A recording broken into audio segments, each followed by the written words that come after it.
I'm Christina Cruz, one of the chairs of the PAWS Parent Enrichment Committee, along with Christina Barnett. And we work really hard to try and think about programs that are going to be useful for you and just to take up a good part of your time and make it worth your while. So we're really excited about this program. And our upper school guidance counselor, Meredith Miller, is here to introduce Allie and give you a preview of what you're going to experience tonight. Thank you. Thank you so much. Good evening, welcome. Thrilled to be here with you tonight. I think it will be a very powerful evening for you as you hear Allie's story. Also wanted to just express gratitude for entrusting us with the care of your children and to assure you that it is not something that we take lightly. We consider it a great privilege and a great responsibility to care for your children, so thank you for that. I know I'm standing between you and the main course, so I'm not going to keep you long, but I did want to give a very brief overview of student support at Westminster. And student support, we can think of it like an umbrella, and underneath that umbrella falls counselors, learning strategists, nurses, and chaplains. And we have what's called a circle of care approach. And so what that means is we have this whole cadre of really connected, committed, caring adults, making sure that no child falls through the cracks. So we are here to serve all students, not just the ones who need critical care, though of course we serve those too. We're very proactive in trying to reach all students, and we have a very strengths and resources-based philosophy rather than a deficit model. Rather than trying to remediate deficits, we try to build up those strengths and resources that already exist. We emphasize wellness and balance, and we meet students where they are, not where we think they should be. I have to tell you, this is way outside of my comfort zone to put up a slide with pictures of the upper school counselors, but we're all fairly a new team, so I just wanted to be able for you to put names with faces. So I'm Meredith. We also have Dr. Vina Scott and Mr. Sam Booth, and those are the upper school counselors who are working with your upper school students. We view school counseling through a social emotional framework lens, so that we are working to develop 5 areas of core competency, including self-management, self-awareness, social awareness, relationship skills, and responsible decision-making. I'll make sure these are up in the WPU so that you have access to them. I know that's a lot of words on this slide. But we use this to sort of frame all the work that we do. So substance use is one of those topics that falls under all 5 of these core competency areas. And given the very compelling data around adolescent brain development and substance use and the effect of that, it's a topic that we do not have the luxury of ignoring. So we're super thrilled to bring Allie back to Westminster. We brought her last year to speak with our seniors after Dr. Anna Moore, Director of Student Support, and I saw a video of her presenting at PACE, and we said we've got to get her here. And we're so glad that we did. We had no idea how impactful and powerful the program would be on our seniors. So I wanted to read something to you that one of the graduates of the class of 2019 said after they saw Allie. Without a doubt, Allie's account of her experience with addiction was the most powerful and effective speech I heard during my 13 years at Westminster. Unlike other speakers, everyone in the room could relate to her story because her background and life experiences align almost perfectly with ours. While her story was tough to hear in some moments, it was eye-opening in a necessary but scary way that showed us that addiction can affect anyone, even Westminster graduates. So Allie, welcome. We're thrilled to have you here, and I will join them for the Q&A portion after the presentation.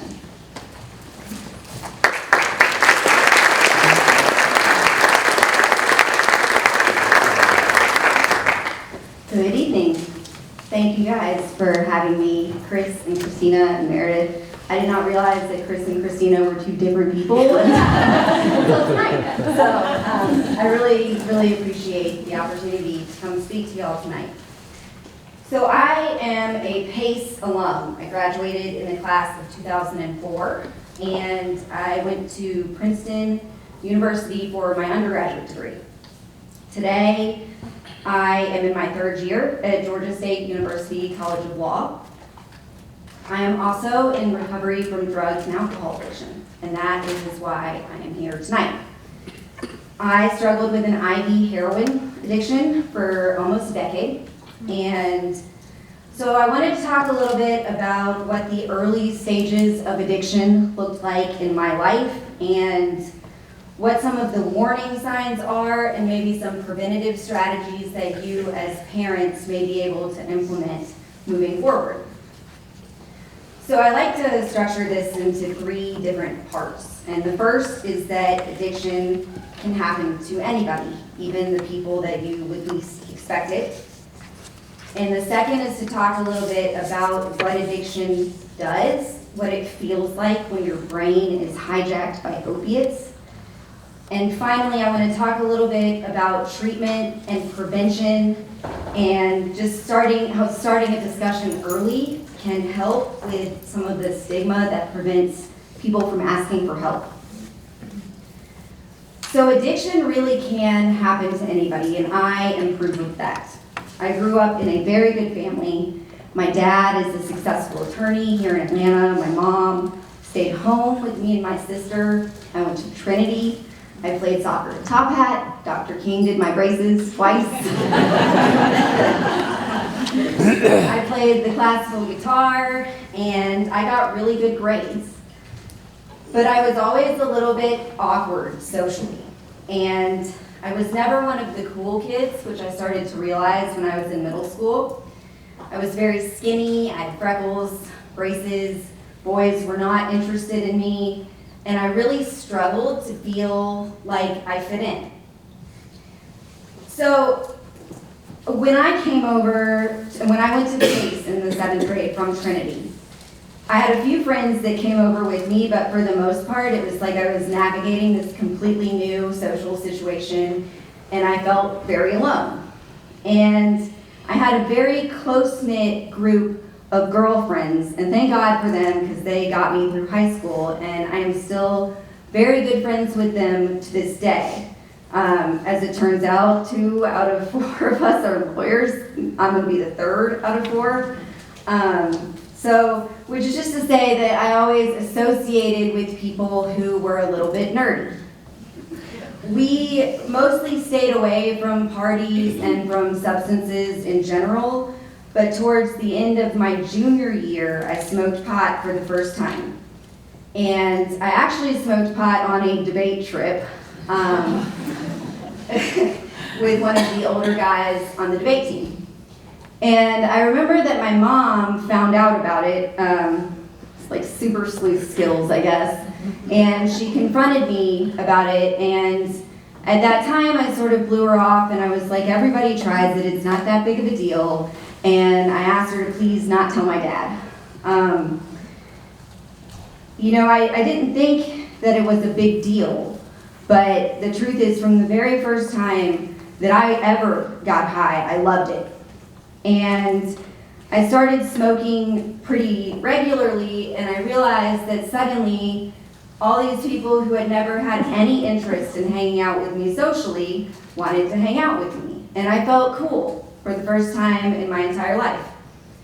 And when I was high, I felt like more confident and more relaxed.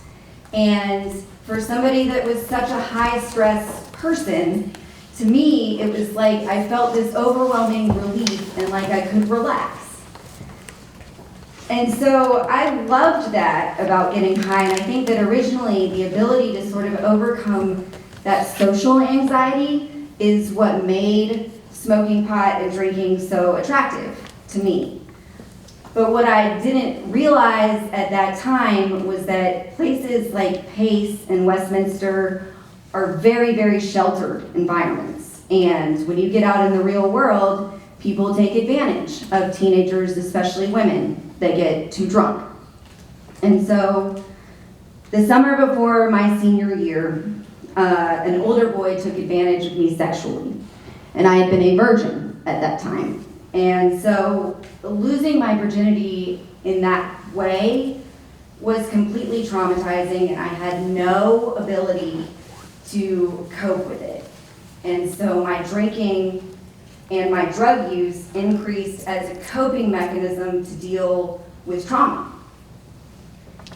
that summer, which would be the summer before my senior year at PACE, I was kicked out of debate camp for drinking.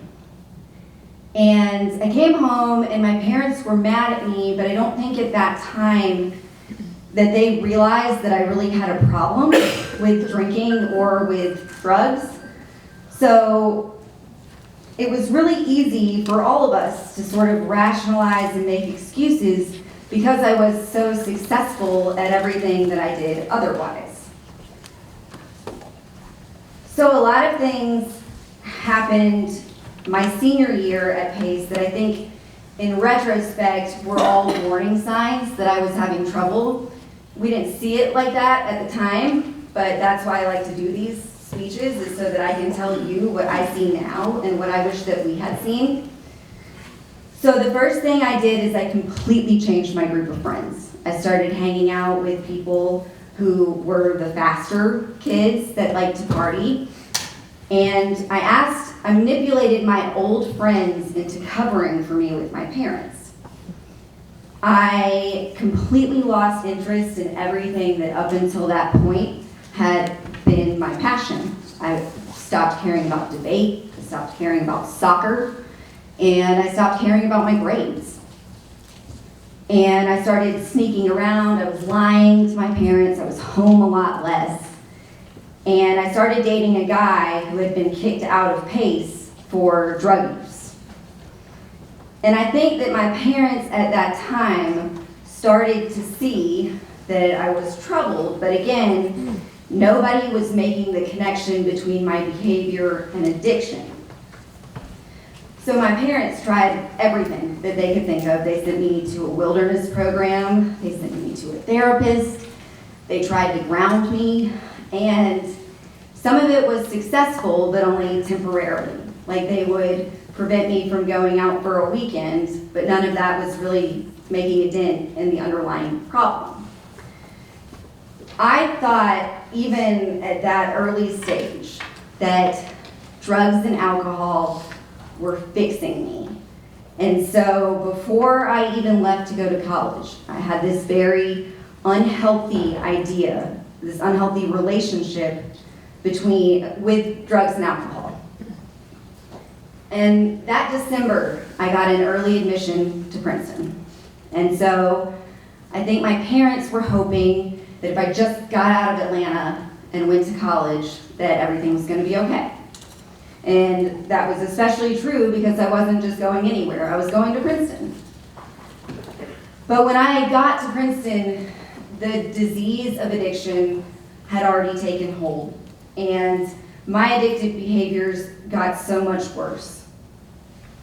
My grades started suffering, and I had no ability to cope with stress or with failure, and so my only coping strategy at that time was just to avoid it, which I did by drinking and getting high. And so it was sort of a vicious cycle. It's like because I was drinking too much, I wasn't getting up in the morning and going to class, and my grades were bad. And because my grades were bad, I felt bad, and I wanted to drink, and I wanted to get high. And so it was sort of this vicious cycle that I fell into and could not get myself out of.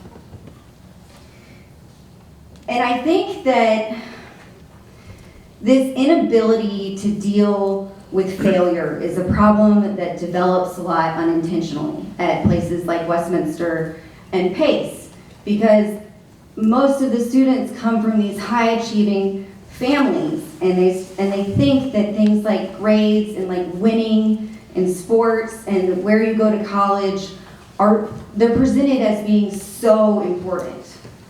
And I internalized this idea that my worth was based on my performance, and that if I wasn't performing to these incredibly high standards, that I had no worth as a human being. And from talking to other addicts that I know who are in recovery, this feeling of never being good enough is very common. A lot of addicts have higher than average intelligence, but they don't know how to deal with stress. And this inability to handle failure and stress starts really early, but then it accelerates with the use of drugs. And so drugs for me as I mentioned, became my primary coping mechanism. I feel like, in retrospect, that I was completely prepared academically to go to Princeton, but I had no emotional resilience, and I had no ability to deal with a new social environment or being on my own or being an adult. And the social culture in college is very centered around drinking and getting high. And so I was smoking pot and drinking and doing a little bit of cocaine in college, and I did not realize that anything about my behavior was abnormal. I thought that this is what everybody did. So by the end of my junior year at Princeton, I basically stopped going to class. And I knew that my grades were going to be horrible, and I sunk into a very deep depression. And instead of failing out, I withdrew for medical reasons. And so I came back to Atlanta, and I was 21 or 22 at this time. And my parents were getting a divorce. My sister was having a really hard time, and I felt like when I came back without Princeton, I didn't know who I was. And I felt empty and unfulfilled, and like I no longer had a purpose. And so, in sort of like a comedy of errors, I met a guy who worked in a restaurant, and he had been a heroin addict for almost a decade by the time that I met him. And I think maybe because I already had this proclivity to want to try substances, I was able to rationalize trying opiates for the first time. And so by the time my class at Princeton was walking in graduation, I was a full-blown heroin addict. And it happened so quickly because opiates are incredibly physically addicting. And I feel like looking back on it, I knew, like, drugs are bad, don't do them, but I didn't really grasp the extent to which they're physically addicting. You get sick when you don't have them until it was too late. But addiction, like I said, it really can happen to anybody, and it can happen to the people that you least expect it. I was one of those kids that everybody said, she is such a good kid. And nobody ever would have thought back then that this was going to be something that I was going to end up dealing with. Which brings me to my second point, which is that addiction is a disease of the mind. And I want to share with you a little bit about how it feels when you're addicted, like what your brain is telling you and why you do the things that you do when they don't make sense to anybody around you. I have a genetic predisposition to addiction. It runs in my family. And if you have this genetic predisposition, you're 8 times more likely to struggle with addiction at some point. My dad's mother, so my grandmother, his brother, and his sister have all struggled with addiction. My grandmother died of complications from alcoholism.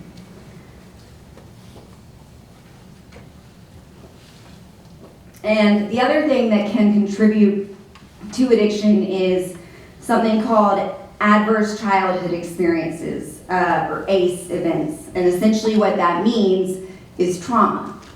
And so for me, I had that obvious sexual trauma, but it can be something that's far less insidious than that. It can be something like moving, or having a death in your family, or your parents getting divorced.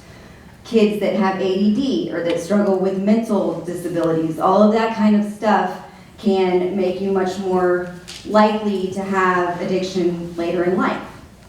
So, to finish the story, after I was introduced to heroin, my family went through 7 years of hell trying to get me clean. The things that I did to support my addiction are unconscionable. I stole from my parents, I stole from stores, I sold my body. Anything that I could do to get that next fix. The people that I ran around with are terrifying, and the places where I stayed would make my skin crawl today. But at that time, I wasn't thinking about any of that. It was like my value system was slowly eroding, and all I could think about was not getting sick. When you are going through withdrawal from opiates, it feels like you have the flu times 1,000. Like you feel like you're going to die. And that desire to avoid the physical sickness is overwhelming, to the point that everything you taught that you were taught growing up, everything that you thought mattered, everything you valued, you forget all of it. From 2008 to 2013, I went to 4 detoxes, I went to 3 inpatient rehabs, I went to 3 outpatient rehabs, and I went to countless halfway houses. I overdosed and I had to be revived by paramedics 4 times. I was arrested 6 times. 5 of those times were for felony possession of heroin and cocaine. All 6 of those times I detoxed in a jail cell where I was surrounded by women who were very upset with me for getting sick in a confined environment that they also could not get out of. The last time that I was arrested was in Cherokee County. I do not know how I even got to Cherokee County. I spent 121 days, 4 months, in the county jail in Cherokee County. And that included Thanksgiving, Christmas, New Year's. My parents had to come visit me and talk to me while I was wearing an orange jumpsuit through a plexiglass window. If you can imagine what that is like, I'm sure my mom can tell you more. But that is a horrible thing for a parent to have to do. And in February of 2014, my luck ran out and I was finally convicted of felony possession of heroin, which follows me around to this day. And the worst part about it is that after all of that, I still relapsed one more time after that, which I think is a testament to exactly how strong the disease of addiction can be. And that last time ended in yet another overdose, and the paramedics were called yet again to come and save my life. But this time it was the last time. I knew at that point when I woke up in Piedmont Hospital, and I knew that I had 3 options. I could go to prison, I could die, or I could get sober. And I moved back into a halfway house, I got a sponsor, and I went back to school to finish the degree that I had left incomplete in 2008. But I did not go back to Princeton. And the reason that I didn't go back was because I wasn't sure that I could go back to that environment and stay sober. And so with 7 credits left, I went to Oglethorpe, which is where I ultimately ended up finishing my undergraduate degree here in Atlanta. And even considering all of these things, I am one of the lucky ones. I cannot tell you how many friends I have had die from this disease. Just to give you an idea, the first year that I was in law school, over Christmas break, I had 3 friends die of an overdose. I know of 4 students from my time at Pace that have died of overdoses.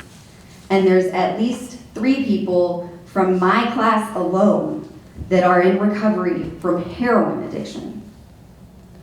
These are all good kids that grew up highly privileged, and this is an issue that I feel like we have to start discussing early with our kids because we all grew up thinking that it just couldn't happen to us. The good news is that addiction doesn't have to end in death or incarceration. It is possible to recover, and it is possible to put things in place to help prevent addiction from happening in the first place. My mom can answer questions about what she thinks that they might have done differently, but what I can tell you is a few things that, looking back, I think would have been helpful for me to have in place. So the first, and this is always wildly unpopular when I tell it to the high school kids, is that I think parents should drug test their children. And I know that that's a very difficult thing to do because your kid is going to attack you for not trusting them. And I know because that is what I would have done.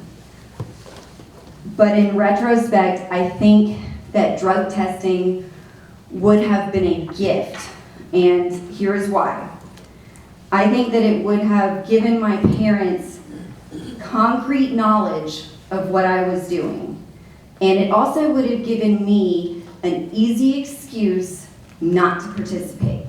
If I knew that my parents were gonna find out and take away my car, that's a really easy reason to be like, I'm not doing it. I think that given how serious the consequences can be for this kind of thing going undetected, that having a child who is angry with you for not trusting them is worth it. The second thing is that there is a really fine line between enabling your kid and supporting your kid. And this is something that now that I am sober, I have struggled with this with my friends who are still in addiction. It is so hard to deal with somebody who is struggling, especially, I would imagine, if that is your child. My parents were never or were rarely on the same page when it came to this kind of thing. My dad was an absolutist, never. And my mom saw, I think because she was closer to us, she saw that it is part of the culture in high school. And so I think to her, it wasn't as black and white as it was to my dad. But for me as a kid, I saw that they weren't quite together, and I used it to manipulate them. And I think that they rescued me a lot. They made excuses for me. They tried to help me not have consequences that were as painful. They would run interference and try to mitigate the consequences for me so that I never really had to feel the pain of my own decisions. And in the end, I will tell you that a person who is addicted has to make the decision to get sober for themselves. But one of the greatest motivators for change is pain. And my parents had to let me experience enough pain that I made the decision myself to finally get sober. The third thing I think to keep in mind is that the earlier that kids experiment with drugs, the more likely they are to have an addiction problem later in life. And that's backed up by research. Between the ages of 12 and 17, roughly 1 in 12 teenagers will struggle with addiction. But that jumps between the ages of 18 and 25 to 1 in 6. So it almost doubles. But they say that 90% of addicts develop the disease before the age of 18.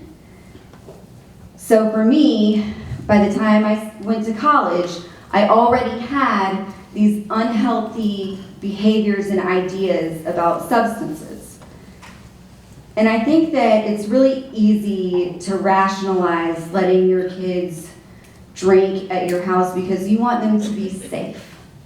And I think that that's a mistake because setting a hard line that this kind of behavior is not okay may help them out more in the long run, for the sheer reason that the longer you can put off experimentation with drugs, the less likely it is that they will have a problem with addiction. So if you can get them to 18, that's better than having them start when they're 15 and be safe. And the last thing, second to last thing, is to encourage your kids to do activities that are not based on performance.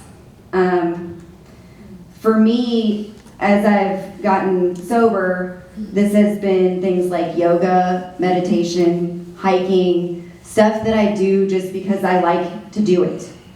And I've also really enjoyed, since I've been sober, being able to use my experience to help other people. So doing things like community service. I think all of that is invaluable because it creates a legitimate sense of self-worth that doesn't depend on something external.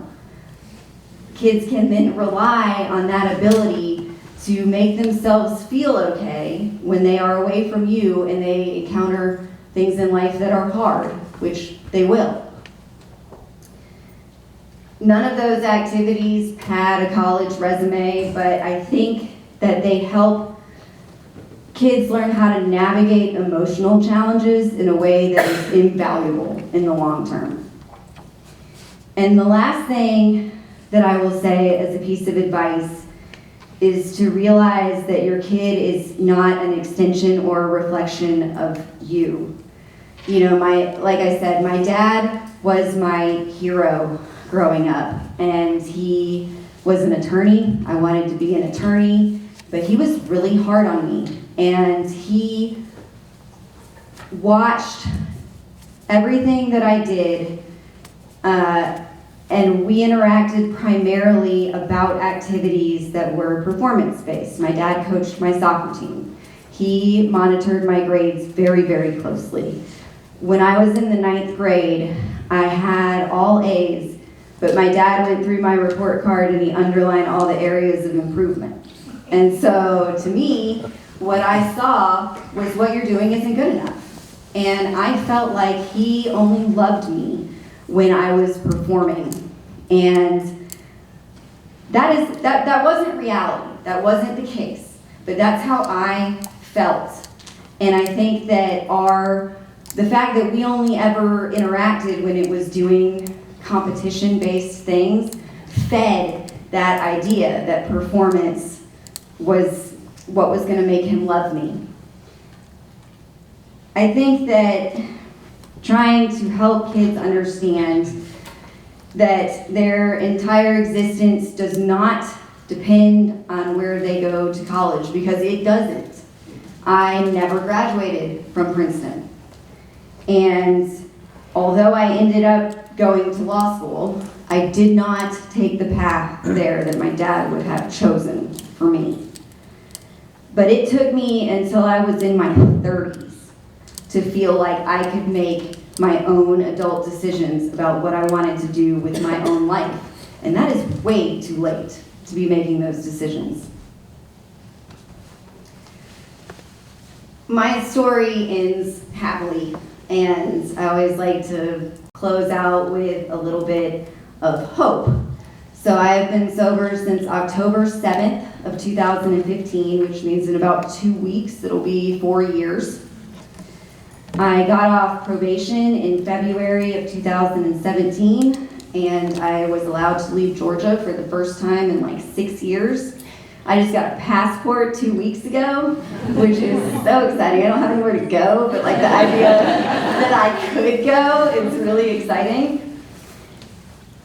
In May of 2017, I graduated summa cum laude from Oglethorpe, and that same year I started law school at Georgia State.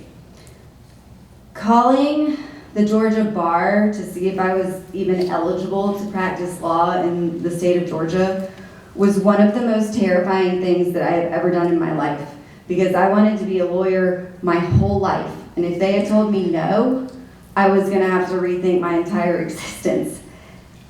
And then sending out applications was another huge moment of fear in sobriety because I did not know how admissions people were going to feel about my legal history. But Georgia State was willing to take a chance on me, and I'm in the top of my class. I just accepted a position at King and Spalding.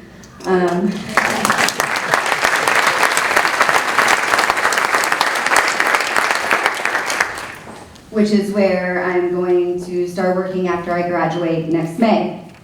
I'm also working right now for a federal judge, and last semester I worked for a state court judge in the courtroom next to where I was sentenced.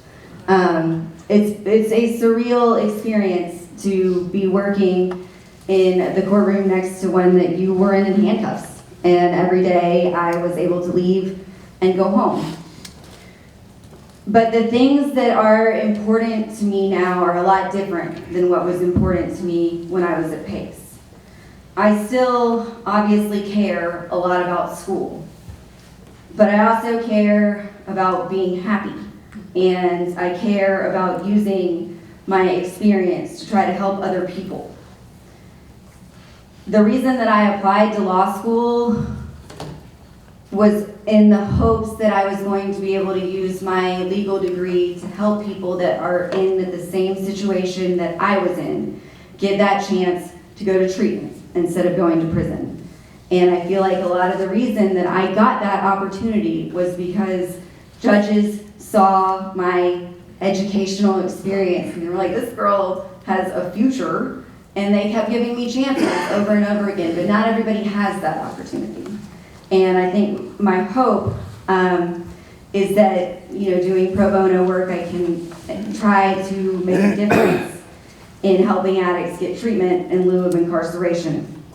And I believe that part of the reason that I was spared is so that I can come and talk in environments like this, because there are not that many people who can come and get through to certain audiences. I spoke last week to the U.S. Attorney's Office, the federal prosecutors, and I was standing up there and I just kept thinking, what an opportunity that these people have invited me here and are listening. And it's things like that that give my life purpose and meaning that I never would have thought possible all those years ago. But I am proof that addiction can happen to anyone. And it is a disease of the brain. And if it is not treated, it is progressive and it can be fatal. But there's hope, and there are things that you can do as parents that will increase the chances of success for your kids. And I hope that hearing some of what I have learned from making mistakes will help you and your family avoid having to go through what my family had to go through. And I really appreciate everyone taking the time to come here on a Tuesday night to listen to my story. And I would love to answer any questions that you may have.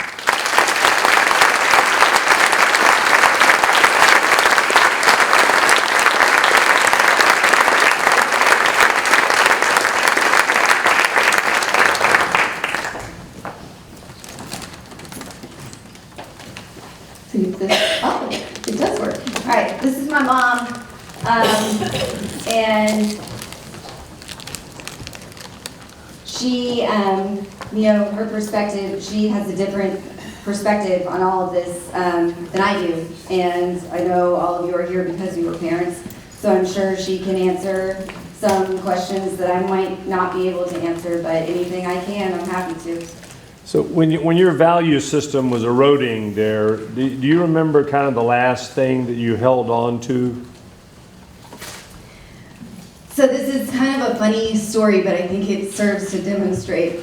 My dad he collects fossils, like really seriously, and they're kind of like his treasures, and I think it's super weird, but he's really into it. And he used to let me come stay at his house, and the one thing I never took were his fossils. And partly because I probably couldn't have sold him like who wants it. But also, it was like I still knew that that was something that he really valued and cared about, so I didn't take it. It was the same with most of my mom's, I think all of it actually, jewelry that was really important to her, like except from my grandmother. I never took that, even though I could have easily gotten money for that. And so it was like I had like sort of strange but lasting ideas about like there's some things that like I would rather sacrifice myself than I would hurt my family. And so I think that was, I mean, I was hurting them all along for sure, but I think in my mind there was like a line that I felt like I couldn't cross, like I didn't want to hurt them that badly. And so it's weird, but that was sort of the one thing that I always held on to. Knowing what you know now, if you had a teenager that came up positive with a drug test for the first time, what would you do? How far would you take that result? I think, oh my gosh, that's a really hard question. And I think, especially because at least the first time, you don't know whether it's like they really are just trying it or whether they actually have a problem. I think what I would do, and I don't have kids, so take this with a grain of salt, but what I would do is I would probably take away their car, because for a teenager, that's like the worst thing, the worst punishment, for a certain period of time, maybe until they passed. And I would say, you know, you can have it back when you can pass a drug test. And so then it's like, it's up to them. And I think probably that would be the first thing I would do. If it's a repeated failure to pass the drug test, I think that's a different thing. And then you have to start looking at how can we like get help for them. But I think probably the first time, that's what I would do. I don't know. Yeah, I think my response to that would be, why did they do it? Was it like Allie was talking about? Is it about fitting in? Is it about too much pressure? Is it about rebellion from you? And, you know, the conversation, there do need to be consequences, but there also need to be real open conversations about, and this is not just for kids. I mean, why do we as adults immediately think we need a drink when we walk into a room? I think that it's so prevalent in our society, and you know, we do it because we're a little bit uncomfortable and we want to listen up, and you know, I think those are conversations because there are reasons we do these things, you know, and everybody's path isn't as, you know, doesn't go as far as Allie's did, but that first time they did it for some reason. I will also say too that I will use that as an opportunity to talk to my kids about my experience with addiction, and I will also try to educate them about the fact that addiction is partially genetic, which is not the case for everybody. But if it is the case that it runs in your family, I would use any chance you get to talk to your kids about that, because that's knowledge that they need to have. Whether or not it ends up making a difference in the long term, I don't know. But any information we can give them to help them make a better decision, I think is worth taking the chance to do that.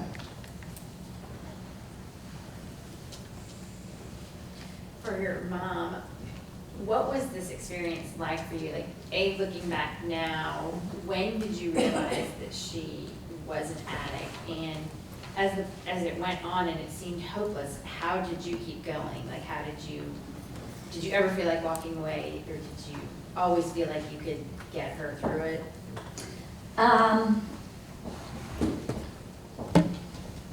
I do think for me, there was a lot of denial initially.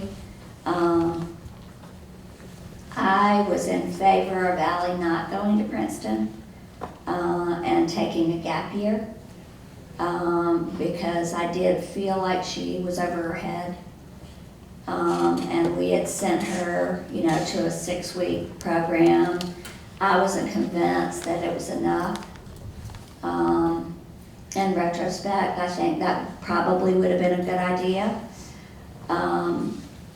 One thing I can say to parents is being on the same page with your spouse is so crucial. What are we going to stand for? What do we believe in? What are our hopes? Because kids manipulate, kids split, kids play you against each other. Even kids that aren't addicts do that, and get them up.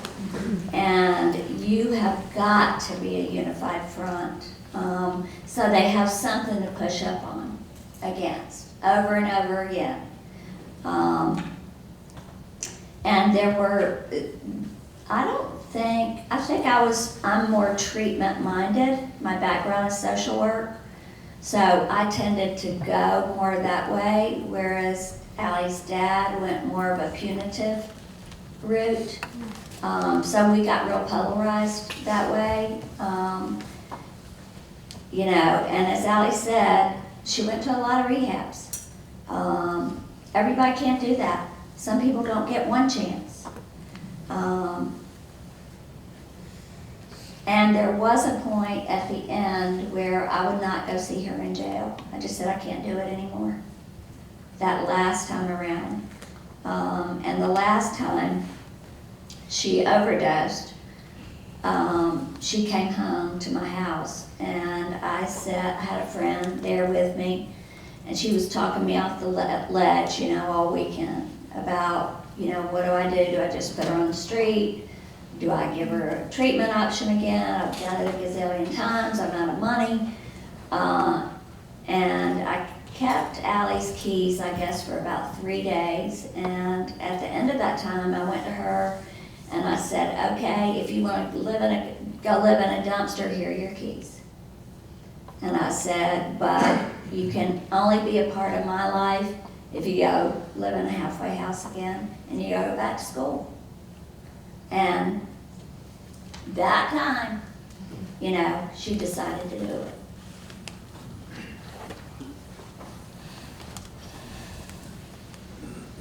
I want to say thank you for your honesty. You really are a remarkable speaker. And one thing that you said is you made that decision when you were going to return to school to finish those 7 credits. You weren't confident that you could return to Princeton and not relapse because of the culture being so fueled by alcohol and substances. What would your advice be to kids? Because it's everywhere, and it is the center of socialized, particularly in America, in the United States. What's your counsel to 17 and 18-year-olds that are going off to college, whether it's Princeton or Yale or Kennesaw or wherever it may be, Ohio, any how do you counsel them to navigate when they are socially, there is that social awkwardness, and that is, that's what's going on. That's it. I think part of that's the reason that question is difficult is because you're right. On some level, it's like even if you can get through to make a decision not to engage in that culture, but on some level you are like stepping away from what is the traditional college culture in America. And it's not just, I would say the Ivy League schools, this is not unique to them, this is everywhere. And I think one thing that's good, that's different now than when I went through college, is that there are a lot of sober communities in college now that didn't exist when I was going through. And I think the reason for that is because opiates are happening so much earlier that people are also losing everything and getting sober a lot earlier, which is bad in the sense that they're having to go through opiate addiction, but good in the sense that you're not alone if you're in recovery and choosing not to engage in that kind of culture. Most of my friends participated in drinking and all that in college and were able to stop. They were able to walk away from it. I was not, and it's the problem. I think what's hard about it is that I didn't realize I wasn't able to walk away until I wasn't able to walk away, and it was too late. And I think it's really hard to know yourself when you're crossing over the line. And I think one of the best things that we can do is just educate kids about what addiction looks like and hope that they will make better choices. I also think doing stuff like studying abroad can be a very good decision because cultures in other places don't seem to be as centered on binge drinking. So I think that experiences like that can be very beneficial if you can break away from the American college life for a semester or for a year. I also think, again, that doing activities that are social and that are actually like activities other than drinking are good. You know, like hiking, going out to eat, all that kind of stuff. I didn't even realize that you could be social without drinking until I got sober. And it was like I had to learn how to be a social being without being intoxicated. And I think that practicing those kinds of situations, I mean, the more you do stuff and are sober, the easier it is to do stuff and be sober. And I think as parents, you can set that example for your kids too. You know, neither one of my parents has an issue with addiction. But I do think that culturally, it's like my mom said, everybody is like, life is stressful, we need a drink. And I think that that kind of mindset is really unhealthy. And so trying to set an example for your kids that there are other ways to deal with stress is probably something that would be very helpful for them when they go off to college and are surrounded by that kind of culture. I was just wondering, when did you know you were an addict, and what was your, how did you figure that out? I don't think I thought that I was an addict until I got addicted to opiates. And I started like having physical withdrawals. I was always able to sort of justify the drinking and the pot and even the cocaine to some extent. But once it crossed the line to opiates, I started to get scared. But even then, I was like, I'm only doing this because I'm dating this guy. If I wasn't with him, I could stop. He died of an overdose in 2013. I'd been with him, maybe it was 2012. I'd been with him for 3 years at that point. And when he died, I still couldn't get sober. And I think that was the first time I realized that my addiction was mine. It wasn't like something that he was causing me. And I think my mom would say too that after Kellen died, for them, that was also when they, like everybody blamed him for a lot. And he did introduce me to heroin, so on some level that was justified. But I think everybody wanted to believe that if like he wasn't in the picture that I could get sober.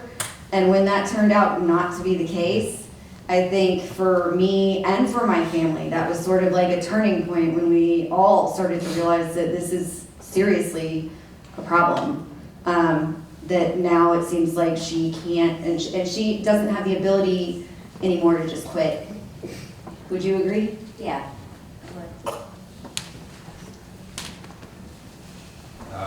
story's fascinating, terrifying, and very inspirational at the same time. My wife and I have very young children, so I didn't know what I was getting into when I came here. It's incredible, but it's forward thinking to teenagers. But my question sort of dovetails with that one. So your timeline 17 to 21-ish. Could your parents maybe done things differently in that time frame, and then sort of once you all, I guess, got to that point where you're all of a sudden, it sounds like they couldn't do anything at that point, right? It's all on you. But in that sort of interim period was, so sort of post maybe drug testing, but then in that like 3 or 4 year period, were there things that maybe could have changed or different? I'd say looking back, the things that I would have done differently, I think we did the right thing in sending Allie away for that wilderness program and trying to address what had happened to her sexually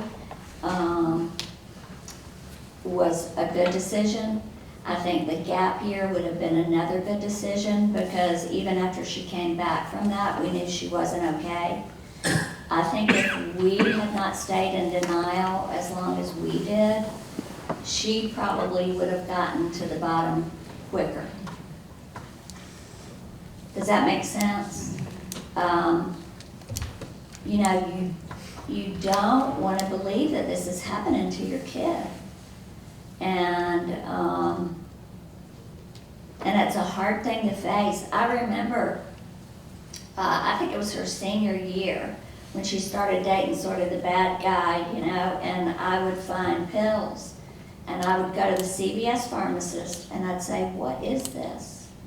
Or I'd look up online and try to figure out what it was. Well, obviously, Allie at 17 had already crossed the line, really. And it took us it took us longer than it should have. I remember when her dad and I went to marital counseling, the therapist said, why is Allie not being drug tested at Princeton? And that he had friends who were twins that were addicted and that they drug tested their kids at college. And they're continuing to be in college dependent on them passing the drug test.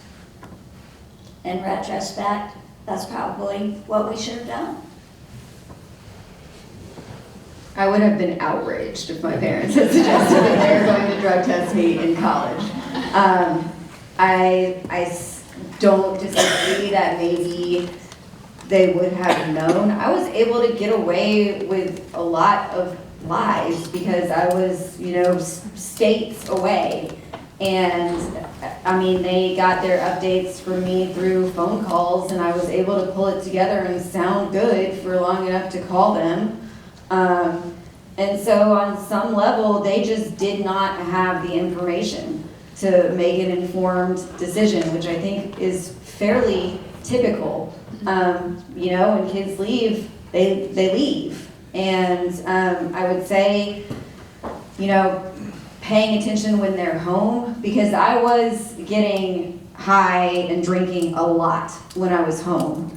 And so I think, you know, that 17 to 21 is hard because I don't think that there's anything that anybody could have said to me at that point that was going to make me think, oh my gosh, I'm an addict, I'm not going to pursue this course of action anymore. But just because I'm not sure that there's anything that would have solved the problem doesn't mean that there's nothing worth saying. And I think that probably very few people actually expressed concern to me about addiction. I mean, they just didn't. My parents' therapist was like, she's an addict. And they were like, what? And so it was like, even though I had these like unhealthy habits, nobody was willing to like call it what it was. And I think that, like my mom said, that denial wasn't helpful to me. It just allowed me to keep doing it for a lot longer because I didn't think that there were consequences for it. And so I think, though it would not have prevented me from doing what I was going to do, I do think that if my parents had brought it up with me and been like, you know, we really think you have an addiction problem, maybe that would have been helpful, maybe not, but I think it's worth saying. So what's the right age to address this? I think kids need to start learning about addiction in middle school. Pace asked me to come speak to the middle schoolers, and I was like, let me come speak to the high schoolers, because while I think that drug education in middle school is important. I don't know that they need to be hearing about like the gory details of heroin addiction in middle school. I do think that, you know, 9th through 12th grade is probably, they're old enough to hear about it. And I think that you know, like I said, hearing about addiction and what it is can start a lot younger than that. I just think that explicit details probably aren't necessary until they're a little bit older. For your mom, again, sorry. You say you feel like there was a lot of denial. Have you been able to figure out now, was your denial because you couldn't imagine your child doing that? Were you also feeling like maybe failure yourself, even though it's not a failure at all? But what do you think prompted the denial to see that she was an addict? Well, I think it's two things. I grew up in the 70s. I was someone who could experiment with drugs and put them down. When I graduated from college and it was time to go to work, you don't do that anymore. You know, when you have children, you don't go out and drink at night. You know, it's just, I grew up in a culture, in a drug culture, and it wasn't a problem for me. So I think that was part of my denial. I wanted to think Allie could do it too. That when it was time to put it down, she could. So I think that was part of it.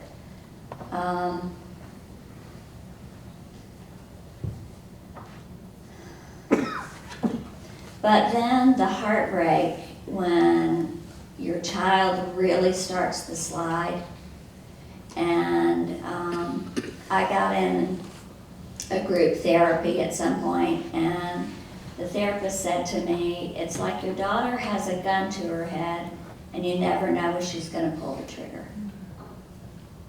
And I remember just sobbing because that was so where I was at that point.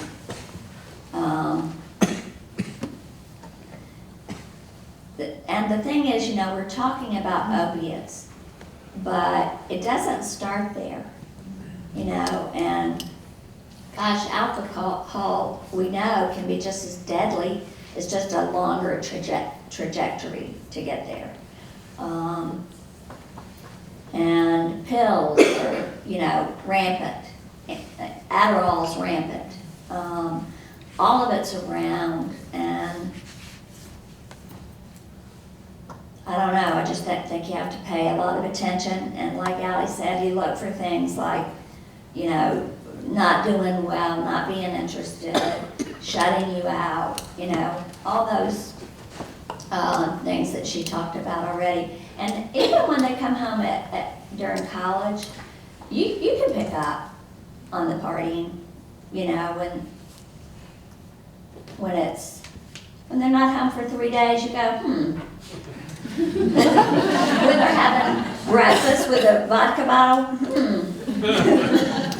I will say too, that I think a lot of the like tendency towards denial is cultural. Like nobody wants to be the one to be like, my kid is a drug addict, or and for people that struggle with it, it's like I tried to hide the fact that I was a drug addict for so long. The only reason that I'm able to do what I'm able to do is because when I applied to law school, I had to tell them about every time that I had been arrested.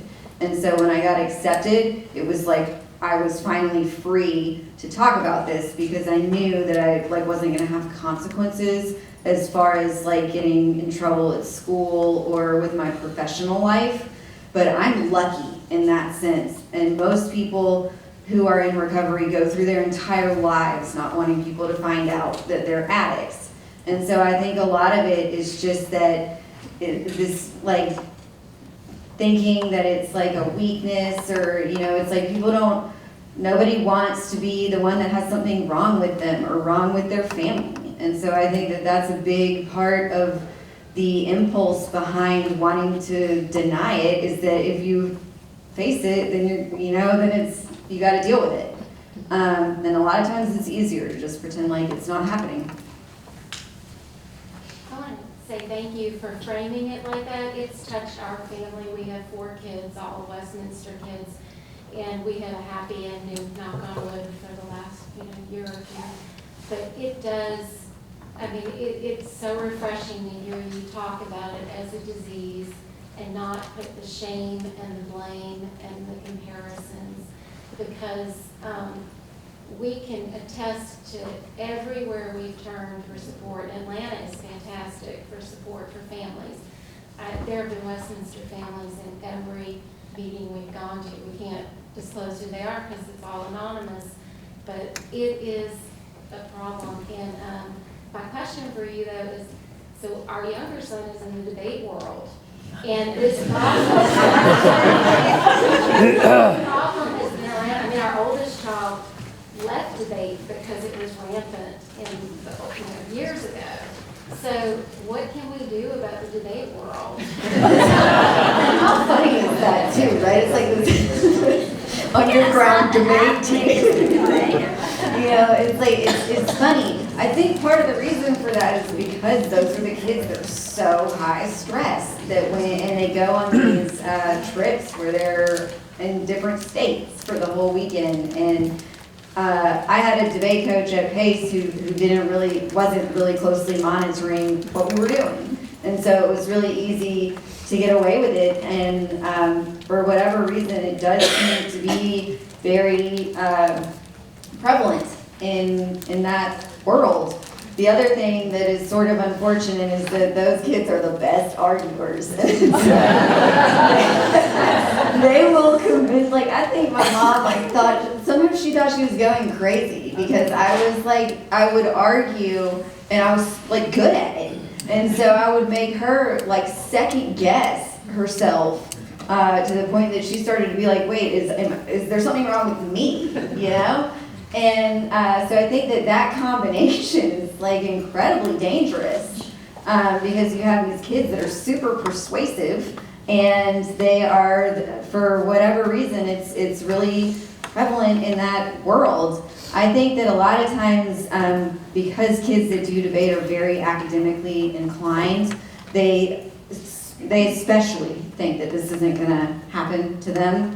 So when I talk to high schoolers, I always am I was on the debate team. Really, no matter how smart you are, that's not going to prevent you from having this happen to you.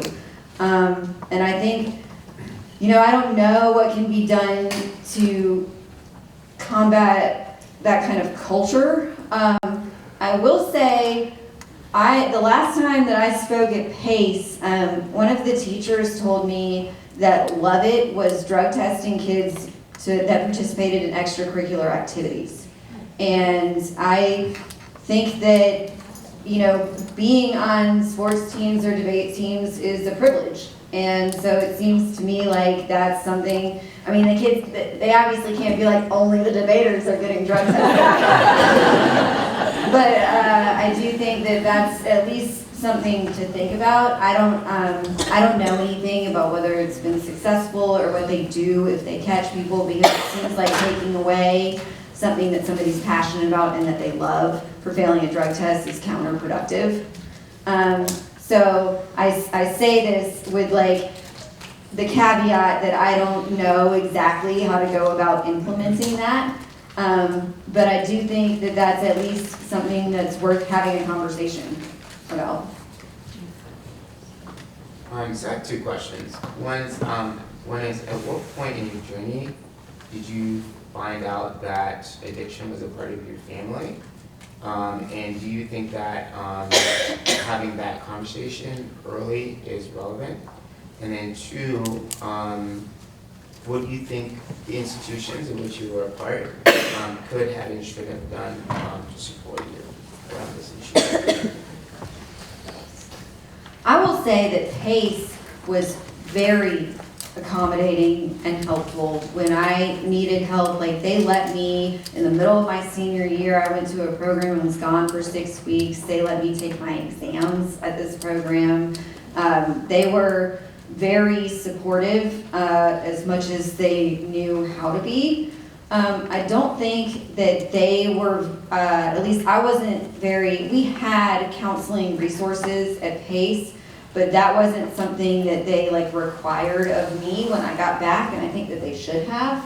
Like a regular check-in with the school counselor or something to that effect, just so that they could have some type of idea of how I was doing.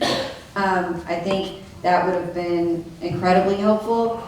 Had Princeton known what was going on with me, I think they probably would have been accommodating too, but I was very misleading with them about what the problem was. And so they weren't really able to, they never really had a chance to provide me with resources because I wasn't honest about what was going on. I do think now, like I said, colleges have a lot of infrastructure in place to deal with this kind of problem. I know Kennesaw has a like collegiate recovery center, and they are, I know a lot of people that have gone through that program in recovery. So I think that, you know, that's definitely invaluable. I will say that in the legal profession, I have encountered almost nothing but support, and which is kind of surprising. And the fact that King and Spalding was willing to hire me, I think, is a testament to that. That once I was like open and honest about it, people were very supportive of my recovery. However, I have not gone through the bar exam yet, and the character and fitness part of the bar exam is going to be complicated. I've been getting drug tested for the past 4 years. Like I have a paper trail of drug tests that hopefully will help, but I think that there may be things I have to do after I go through that process. I think any kind of monitoring is a good thing. I would welcome that because it is just another reason for me not to relapse, right? So anything like that I think institutions can do is really helpful. And I've forgotten what the first part of your question was. At what point did you find out that addiction runs in your family? Was that early or later?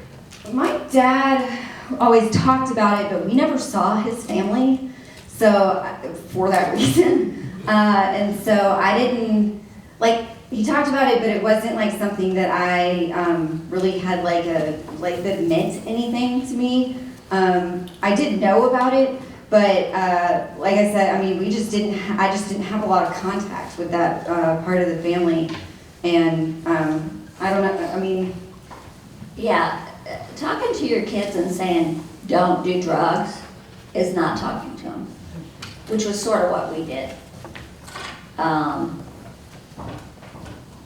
And I think it takes a lot more than that. I think it takes a lot more vulnerability and sharing of your experience. For my husband, growing up in an alcoholic home, those would have been the stories to tell, probably, and not what we did. Because those are the real things that shaped him, and then in turn shaped our family dynamics. So I think it's just being back to what someone back there said. It's sort of like if you can take away the stigma of the shame and approach it more from, and this goes for mental illness, it goes for, a gazillion other things that run in families. Sharing your own transparency as a parent would be my response to that. I think we tend to talk at kids instead of talk to them and listen. And we talk more than we listen. I would agree. I knew that addiction ran in my family. I did not know any of the actual stories of what it was like for my dad growing up until I was in rehab and we were having these conversations. He had never talked to me about coming home and his mom being passed out or anything like that. So I knew, again, the fact that I had addiction in my family, but the actual personal stories I knew nothing about until much later. And I think that would have been helpful to know. I always tend to think that kids know, or your friends knew what was going on probably before your mom did. and like, you somehow found out that she had smoked pot. And I don't know, she called you super sleuth or whatever. And did the former friends that she was separating from, did they reach out to you as a mom or anything? Okay. They did, yeah, and I was like furious at them for snitching on me. I was so mad. They told my parents that they were really worried about me, which is such a brave thing for a teenager to do and so hard. When I talk to the high schoolers, I always am like, the bravest thing that you can do if you really think that you have a friend who's struggling is to tell somebody about it. They're probably like, okay, but I do think that my friends are like, it's kind of incredible that and you're right, they knew before my parents did. And they got worried enough to say something, which is a testament to how quickly I was spiraling out of control. But I think that that's just, another way that I think schools can be helpful is to make it so that there's like an anonymous way to say that you're worried about somebody. I think letting kids know that they can talk to a counselor and that their friend isn't going to get in trouble because I think that's what they're worried about. And so saying things like, you can express it and like we'll deal with it without ever bringing your name into it and nobody's going to get in trouble and things. I mean, they may not believe you, but I think saying those things is at least, hopefully, maybe somebody's listening. How about those kids' parents? Did they go to their parents? Did their parents reach out to you or anything, or? Yeah, they came directly to you, right? Yeah. The kids came to me. Yeah. Thank you very much, that was a very enlightening story. Did you need opiates to hit rock bottom? Could you have floated along on marijuana and alcohol and still been a functioning member of society? Did you need opiates? I mean, is that the story here? Or is that what most addicts need, or is it all part of the same parcel?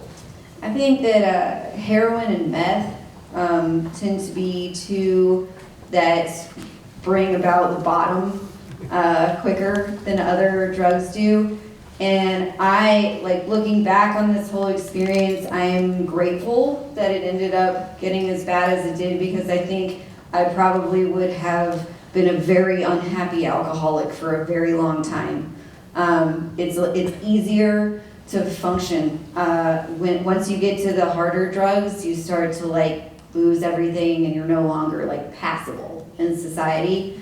And so I think for me, yes, it brought about the bottom much quicker. It doesn't have to be that way. Sometimes people get sober really young from alcohol. I think mostly people that get sober in their 20s is because of heroin, meth, or crack. What was it about your last time in treatment or at rehab that you said this is it, this is enough? What was different that time? I get that question a lot, and it's a little bit hard to answer because I feel like I believe in a higher power because something changed, and I cannot account for it of my own accord. I probably would have used until I died. And the reason that I believe in God is because of that particular experience.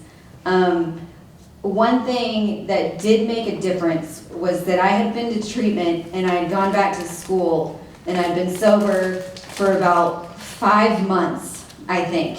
And so I had started to see that life could be better, and I had something that I didn't want to lose.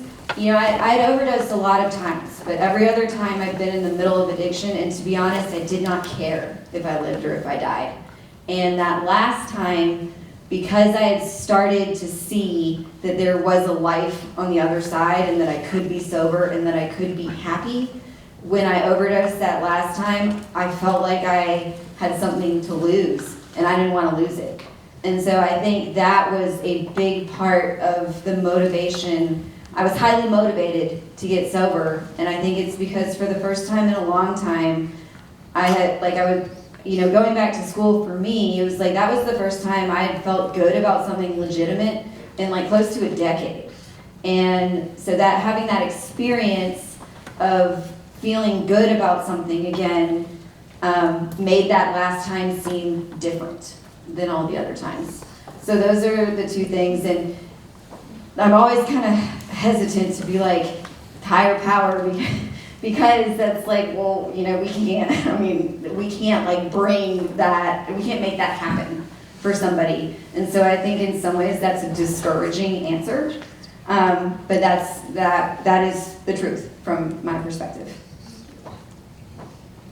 So having been an addict and having relapsed, and this talk of this is the culture now and being around it, how do you keep yourself from staying sober and not relapsing again today? I have a really good support network. It has gotten easier over the years. Learning how to go to parties and stuff like that was very difficult, especially the first year that I was sober. I am a big fan of jam bands like Grateful Dead and Fish, and that culture is very drug oriented. And so I didn't go back to a concert until I was 3 years sober. And I just didn't feel confident enough in my own sobriety to do that. So I think part of it was just being very mindful about the social events that I went to. And it was helpful to bring somebody with me who was also sober, so I didn't feel like I was the odd one out. You think that people are going to be like, why isn't she drinking? Which is so self-centered because nobody really cares. But you feel like people are judging you. And so it took me a while to be comfortable with the fact, and sometimes it's if somebody's do you want to drink? I'm not going to be no, I'm a heroin addict. So figuring out just what to say in situations like that is kind of tricky. And I struggled with that a little bit this summer because anybody that has been through the big law summer recruiting season knows that a lot of it is very heavily drinking based. And so I was the only one that didn't drink.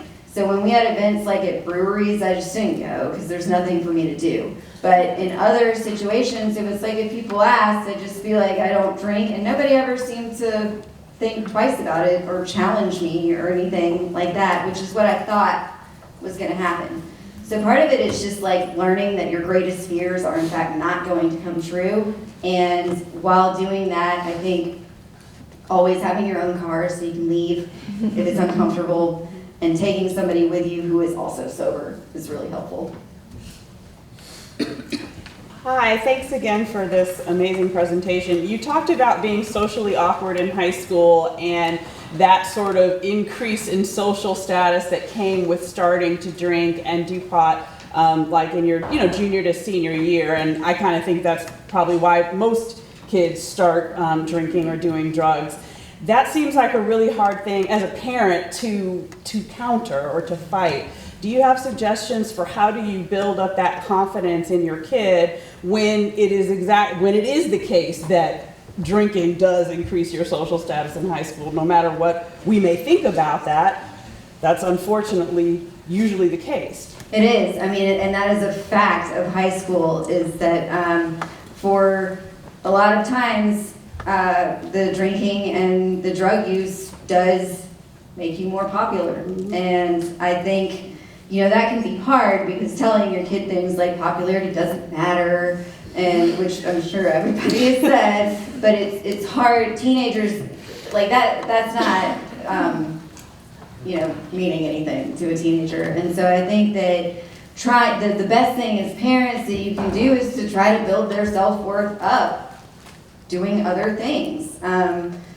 things, you know, and again, for me, it was like I never had anything that I did that wasn't competitive, and so I felt like my self-worth was really dependent on how I just never felt like good about myself just as a human being. And so I think that feeling like alienated socially was even harder because it was, I mean, it's like I just didn't feel good about myself anyway. And so, you know, trying to just do things that, you know, build up your kids' self-worth is really, I think, the best way to combat that. And then also just to encourage them, like if they have friends over at your house, they're sober and they're interacting with their friends, you know? I mean, it's like just a forced experience, I guess, is probably the best way to get over social anxiety is to do it and be sober. Any more questions? Okay, we cannot thank you enough for this amazing program, and everybody that came tonight, thank you for your questions and your respect. I'm so sorry you've gone through what you've gone through, but sharing your story with us is such a gift, and you too, Linda, to just us as parents to see how you've recovered, to see you so healthy and vibrant now, your personality is just amazing. And I just want to tell everybody here too that Westminster's made such an investment in the counseling system, and for parents, students, I know some of my students or my children or their friends have gone to the counselors with concerns. They are anonymous and they're incredibly helpful. So just hearing the story tonight too, I hope that you all turn to them whenever you can to let Westminster be a part of the solution if anybody's going through that. And just thank you for coming out tonight. We really appreciate it.